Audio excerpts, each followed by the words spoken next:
script template. Tentative titles. Opening hook. Today you are going to learn blah blah blah again. Credibility point. Here's how I know on the all about this topic. And 1 minute story or 1 minute quote to engage your person. Nice. Is that how she started hers? Let me see. I'm gonna start this video she started. Everybody, welcome. Today's episode, I'm going to be encouraging you to do your deep work, to start your YouTube channel. And this is coming from somebody who's been on YouTube for about 15 years now.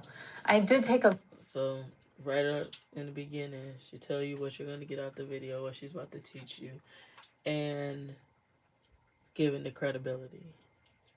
She did that right within the first 13 seconds of the video.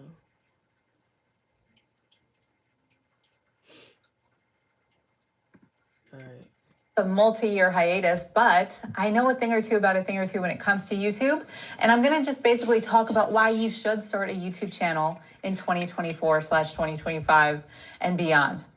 And more than why you should start a YouTube channel, I'm going to be more speaking to your inner gremlin, and I'm going to overcome a couple objections to what you're constantly saying to yourself. You're holding yourself back from starting on YouTube, and I know why, and I'm going to cover some of those things here now.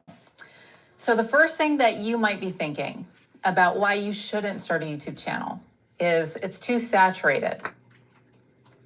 And I want to just make it very clear, there is no such thing as saturation when it comes to communication of ideas, when it comes to the creative process. That's like saying the book market is too saturated, I'm not going to write a book, or the television market is too saturated, I'm not going to create a TV show.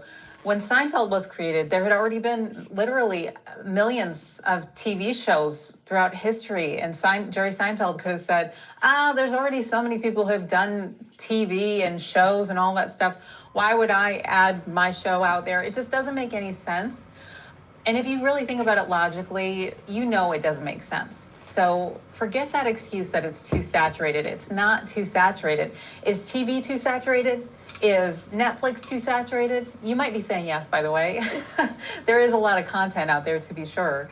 But look, what I'm telling you is if you have a desire to get on YouTube, but there's a little part of you that's not doing it because you're afraid it's too saturated, well, my friend, that's just plain old nonsense. So let's let go of that excuse. There's no such thing as too saturated. And also, just to give you a little perspective on this, I want to just show you a little perspective on the fact that there's billions of people in the world, and of those billions, only 5% of people who are on the internet are posting online. And of those 5% who are posting online, of even fewer percentage of those people are selling products or services. So this is why it's a blue ocean.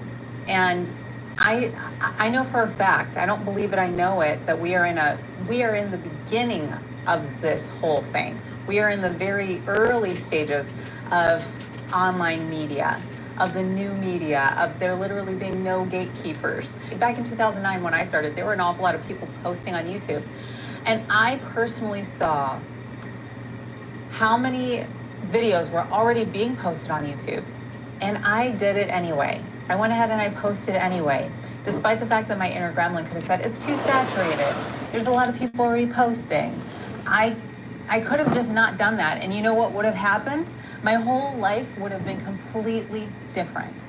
Since starting YouTube, and solely because of YouTube, I've been able to spend the past 15 years of my life completely free and unencumbered, and having my own schedule, my own time structure, my own MO.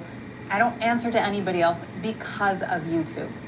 The idea of YouTube, let me just give you a love sonnet about YouTube. Not a love sonnet. Not a love sonnet, Brenda. I fucking love it. This channel is dope. I've seen her stuff before. It's something else I've seen of hers. Okay, the idea of YouTube. I believe she was doing health stuff beforehand. If this is the right person I'm thinking about, in fact, I'm about to get to her channel. She has 393,000 subscribers at this moment.